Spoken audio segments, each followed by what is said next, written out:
2021년 10월 3일 일요일입니다. 한 주일 동안 함께 말씀을 나누게 된 저는 오클라호마 교회를 섬기고 있는 전상훈입니다. 이번 주는 제2과 모세의 역사 수업을 함께 살펴보도록 하겠습니다. 기도하시고 이 시간을 시작하겠습니다. 은혜가 많으신 아버지 하나님, 언제나 우리의 삶 가운데 함께 하셔서 하늘의 귀한 것들로 우리의 부족들을 채워주시고 하나님의 은혜 가운데에서 이 땅을 살아가게 하셔서 감사합니다. 주님, 치열한 삶의 한 걸음 한 걸음이 하나님께서 보여주시는 것들로 인해 밝아질 수 있고 안전할 수 있음을 감사드립니다. 주님, 말씀 가운데 우리가 다시금 길을 발견하고 사명을 되찾기를 원합니다. 주님, 우리의 심령에 함께 하시고 여건에 함께 하셔서 하나님의 말씀이 우리의 모임 가운데 깊이 새겨지고 뚜렷해질 수 있도록 인도하여 주시옵소서. 개인적으로 하나님과 만나고 그 가운데 위로를 발견하는 시간이 되게 하여 주시옵소서. 주께서 계시기에 삶이 안전하고 기쁠 수 있는 그러한 경험 또한 우리 가운데 있도록 주님 함께하여 주시옵소서. 거룩하신 예수 그리스도의 이름으로 기도합니다. 아멘. 지난달 9월 이란에서 있었던 한 사건이 전 세계 사람들의 이목을 끌게 되었습니다. 내용은 이렇습니다. 이란 남부의 후제스탄주에 거주하는 알리 랜디라는 소년이 있었습니다. 어느 날 이 소년의 옆집에 화재가 발생했고 소년은 그 가운데 빠져나오지 못한 사람이 있다는 것을 알게 되었습니다. 극심한 불길 앞에서 소년은 사람들을 돕기 위하여 용기를 내어 집안에 들어갔고 불타는 집안에서 80대 여성 등 두 사람의 탈출을 돕게 됩니다. 소년의 용기 있는 행동으로 80대 여성을 비롯한 두 사람이 집에서 탈출하는 데 성공합니다. 이 사람들은 가벼운 화상만을 입고 생명을 구하게 되었습니다. 이 소년 역시 불길을 뚫고 그곳에서 탈출하였지만은 안타깝게도 전신에 3도의 화상을 입고 중환자실로 옮겨지게 됩니다. 그리고 얼마 지 않아서 소년은 그 자신의 생명을 잃게 되었습니다. 사람을 구하고 생명을 잃은 이 사연은 많은 사람들에게 안타까움을 사게 되었습니다. 이란 외부에서도 이 소식을 접하고 많은 사람들이 이 소년의 죽음을 안타까워했습니다. 알리 랜디라는 소년은 겨우 15살밖에 되지 않은 아주 평범한 이웃에서 볼 수 있을 만한 그런 소년이었습니다. 그런 어린 소년이 자신의 목숨을 바쳐서 누군가의 생명을 구하기 위하여 불길로 뛰어들었던 것입니다. 살신성인이란 말이 있습니다. 한자의 뜻을 그대로 풀면 목숨을 바쳐서 인을 이룬다라는 내용입니다. 이것은 말이 쉽지 우리의 현실에서는 흔히 볼 수 없는 일입니다. 세상에서 목숨보다 중요한 게 있어야지 자신의 목숨을 바칠 수가 있는데 사람의 목숨보다 중요한 것은 그렇게 많아 보이지가 않기 때문에 그렇습니다. 내가 누군가를 위해 진심으로 내 생명을 아끼지 않을 대상을 만난다는 것, 내가 그만큼 사랑하는 것을 만난다는 것은 어찌 보면은 한 인생에 있어서 가장 축복받을 만한, 성공할 만한 일이라고 할 수도 있을 것입니다. 우리는 하나님의 말씀 가운데에 자신의 삶이 가진 이 생명을 아낌없이 내놓은 타인을 위하여 희생했던 살신성인의 모습을 봅니다. 우리는 예수 그리스도를 알고 있습니다. 그분께서 삶을 향하여 그런 모습들을 우리에게 보여주셨습니다. 그리고 오늘 우리는 말씀 가운데에서 그분과 닮은 한 사람의 이야기를 함께 해보고자 합니다. 성경의 첫 번째 책인 창세기는 모세에 의해서 기록되었습니다. 그가 아라비아의 사막에서 애굽의 왕좌에서 내려와 지내고 있던 그 시절에 하나님께서 그로 하여금 창세기를 짓게 하셨습니다. 출애굽기 2장에 등장하기까지 모세의 이름은 성경 가운데 나타나지 않습니다. 그러나 그의 출생 이전에 세상이 어떻게 창조되었으며 하나님께서 어떠한 계획을 갖고 계셨고 인간은 어떻게 타락했으며 그 죄의 세상의 운명이 어떻게 흘러갔는지에 대해서 우리는 창세기의 기록들을 통하여 보게 됩니다. 모세의 기록을 통하여 우리는 세상의 시작에 대해서 살펴볼 수가 있게 된 것입니다. 창세기는 역사적인 사실만을 말하지 않습니다. 인간의 창조 그리고 타락, 구원의 약속, 홍수와 이어지는 아브라함을 부르신 하나님의 섭리까지, 그리고 인간에게 주어진 소망이 어떠한 것인지에 대하여 인류의 죄 가운데서의 삶이 어떠한 길들을 통하여 구원받을 수 있는지에 대하여 이야기하고 있습니다. 이 모든 복음과 구속에 관한 시작이 되는 이야기를 모세를 통하여 하나님께서 우리에게 풀어 놓으셨던 것입니다. 모세는 출애굽기 역사에 매우 중심적인 역할을 담당하는 인물입니다. 그의 삶이 완전하지는 않았습니다. 그도 인간이었기에 수많은 실패와 실수를 경험했고 인간적인 연약함에 지치고 낙담하는 세월도 보내기도 하였지만은 하나님께서 그의 삶을 진심으로 사랑하셨고 그리고 그가 그분을 온전히 섬기고 그분의 뜻에 따르고자 했기 때문에 하나님께서는 그의 삶을 인정하셨고 그를 부르셨으며 그를 사용하셔서 그를 이 땅에서 가장 유용한 도구 중에 하나로 쓰셨습니다. 모세라는 한 인물의 영향력은 단순히 유대 민족을 넘어서 모든 그리스도인들에게도 많은 영향력을 끼치게 되었던 것입니다. 모세는 그 민족에게 어둡던 시절에 태어났습니다. 그의 출생이 매우 아슬아슬한 모습이었습니다. 기적적으로 건진 그의 생명은 애굽의 공주를 통하여 건짐을 받아 이집트에서 제왕의 교육을 받게 됩니다. 그러나 그는 히브리 민족의 정체성을 잃지 않았습니다. 어머니의 가르침을 통하여 마음에 심겨진 가장 중요한 원칙들이 그의 삶을 지배하는 중요한 주제였습니다.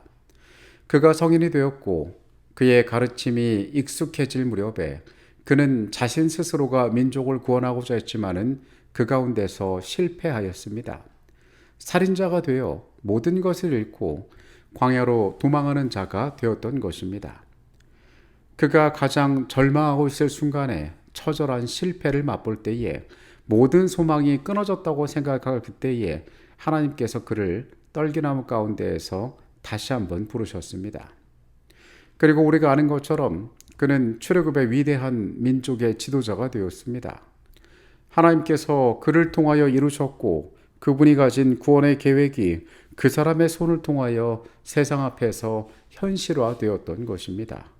약속의 민족을 고향인 약속의 땅인 가나안으로 돌이키게 하는 모든 과정 가운데 모세는 가장 중심적이고 책임 있는 위치들을 수행하였습니다.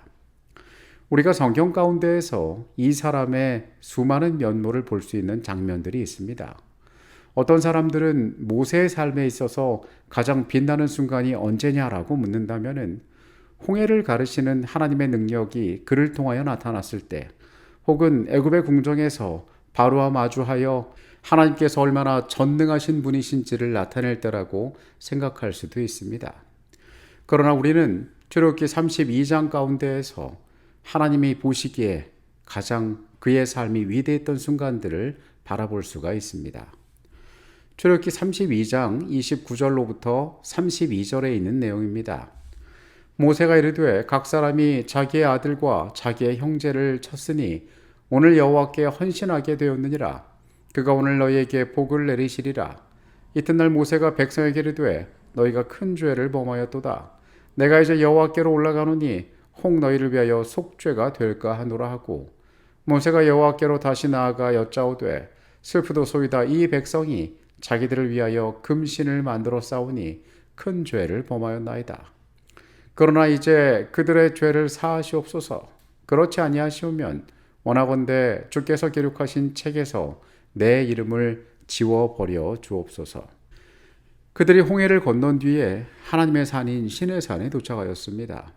모든 백성들의 구별됨과 엄숙한 헌신 후에 하나님께서는 그들에게 율법을 반포하기를 원하셨고 그 법궤를 받기 위하여 모세는 산 위에 올라갔습니다. 그런데 지도자가 눈에 보이지 않자 백성들은 불안해하기 시작하였고 머지않아 금송아지라는 우상을 만들게 됩니다. 산 위에 있던 하나님께서는 너의 백성이 타락했다라고 말씀하셨습니다. 그리고 하나님께서는 모세를 향하여 내가 그들을 멸하고 너부터 다시 시작하겠다는 제안을 모세에게 하십니다. 출애굽의 여정은 쉽지 않았습니다. 지도자로서 그가 받는 대접은 때로 합당하지 않았습니다. 불편부당한 수많은 오해들, 수많은 불평들, 그 가운데 모세는 충분하다면 충분히 지쳐 있을 만한 사람이었습니다. 그런데 이 지도자는 백성에게 돌아와서 그들의 참람된 광경을 목격하고 하나님 앞에 돌아가서 그들을 중보하게 됩니다. 하나님께서 그에게 제안하셨던 너부터 새로 시작하겠다라는 그 제안에 그가 응답하지 않게 되는 것입니다. 그는 그 모든 과정 가운데 하나님의 이름을 염려합니다. 그리고 그 백성의 죄를 사하실 것을 이야기합니다. 그리고 그 대가로 만약에 필요하다면 자신의 생명을 취해달라고 이야기합니다. 출애굽기 32장 32절의 말씀 가운데 그들의 죄를 사하시옵소서라고 하나님 앞에 간구하는 여기에 사용된 이 동사는 떠맡다 감당하다라는 뜻을 가지고 있습니다.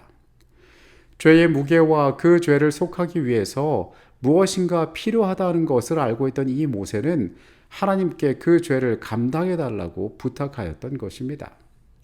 그가 그렇게 부탁했던 이유는 그들이 저지른 죄, 또한 그 어떠한 죄라도 용서받을 수 있는 유일한 방법은 그것밖에 없었기 때문이었습니다. 우리는 성경의 앞부분부터 인류를 구원하시는 대속에 관한 매우 강력한 표현을 보게 됩니다. 하나님 스스로가 인간의 몸을 쓰신 예수님을 통하여 죄의 모든 결과와 형벌을 직접 감당하신다는 것을 보게 되는 것입니다. 이 원칙이 바로 하나님께서 하나님의 정부와 율법의 원칙에 충실하시면서 인류를 구원하시기 위하여 이미 정해놓으셨던 구속의 경륜의 방법이었습니다. 신약 성경은 예수님에 대하여 이렇게 기록합니다. 친히 나무에 달려 그 몸으로 우리 죄를 담당하셨으니 이는 우리로 죄에 대하여 죽고 의에 대하여 살게 하려 하심이라. 그가 채찍에 맞음으로 너희는 나음을 얻었나니. 우리는 모세가 중보자로서 죄 지은 이스라엘 백성들을 위하여 중재하는 이야기를 통하여 후일에 예수께서 모든 인류를 위하여 또 우리를 위하여 하게 되실 중보의 일들을 미리 바라보게 됩니다. 모세의 삶이 비록 인간의 관점에서 볼 때에도 온전한 삶은 아니었지만 그는 하나님 앞에서 자신의 죄된 백성들을 중보할 줄 아는 자였습니다. 그리고 그 스스로의 생명을 바쳐서 그들의 용서를 구하는 중보자였습니다. 하나님께서는 그의 삶의 특징들 가운데에서 하늘의 아름다운 품성들을 바라보셨고 모세의 이러한 고백은 훗날 예수께서 우리에게 베푸실 구원을 미리 보여주는 사건이었습니다. 이스라엘 백성을 위하여 중재할 때에 모세는 이제까지 하나님의 인도하에서 그가 여러모로 쏟아온 이스라엘 백성들에 대한 깊은 관심과 사랑 때문에 그의 소심함은 없어졌다. 여호와께서는 모세의 간청을 들으시고 그의 이기심 없는 기도를 응답해 주셨다. 하나님께서는 그의 성실성과 범죄하고 감사할 줄 모르는 백성들에 대한 그의 사랑을 시험하셨다. 그러나 모세는 이 시련을 고상하게 잘 견디어냈다.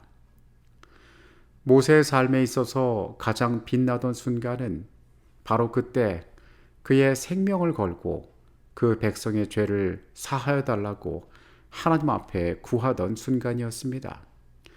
이것은 그가 얼마나 고상한 하나님의 백성인지를 드러내었고 그가 가진 품성이 얼마나 하늘과 합당한 것인지를 나타내 보이는 것이었습니다.